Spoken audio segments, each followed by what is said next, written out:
Okay, day 123, the DynCorp harvest. Have a little bit of a cold, sorry, but the point I want to make today is about the Muslim Brotherhood. If you allow the Muslim Brotherhood, let's say these three Awan brothers, to have access to our Foreign Affairs Committee in the House, our House Intelligence Committee, and the Homeland Security, you're not going to be able to stop La Raza with Stinger missiles around our major cities. You're not going to be able to go after Muslim Brotherhood in 32 different countries. They're always going to know where you are before you get there. And you're not going to be able to pull up these rat lines because they're going to be able to move the rat lines before any military action is concerned. We got into a bad habit with DynCorp. In the 80s, sort of is where it took the bad turn, but the 1993 in Bosnia, we started doing organ harvesting, and then it really got out of control in 1999 in Kosovo with the organ harvesting. I'll show how that moved over to Iraq. So, and how the CIA fixtures that are spies within our own State Department are still in effect, are still working from the days in Iraq. Same guys. So you probably all are aware of the Awan brothers, these 320, well, two of them were 22, the other one's a little bit older, but they were making 160,000 a year, and they had access to all of our top intelligence committees. Okay. There's actually 5 total that were working in the House, the 2 wives as well. They're being funded by a guy that goes all the way back to the Bush administration when we were trying to topple Saddam Hussein. And what the CIA does is they always have a gang counter gang. So it's always the Iranians versus the Iraqis. It's always the Sunnis versus the Shia and so forth. And so this group here is going to be more of a Hezbollah funded, a more Shia group. But then there's another group of spies that we haven't found, I'm sure, that are going to be more Sunni oriented.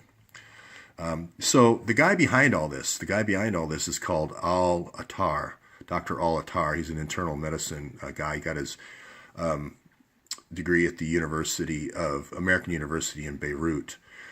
So he was actually the CIA fixture who was giving these guys all the money for their operations in the United States, getting them their house.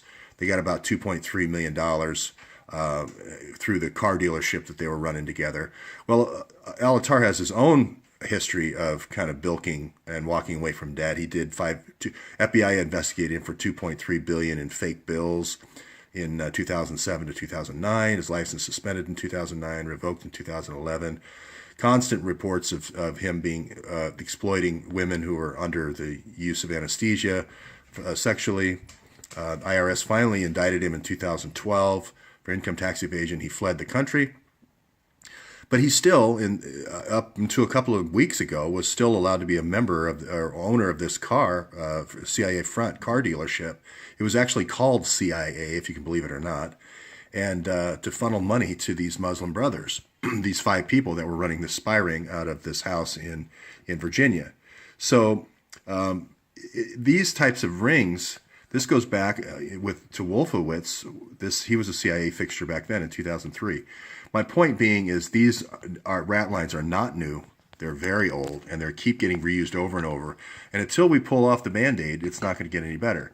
I believe that from the Kosovo experience in 1999 and 2001, when we did the second Gulf War, we put Al-Attar, he became the Minister of Health. And he was the guy who ran the organ harvesting program all during from 2001 to the time we left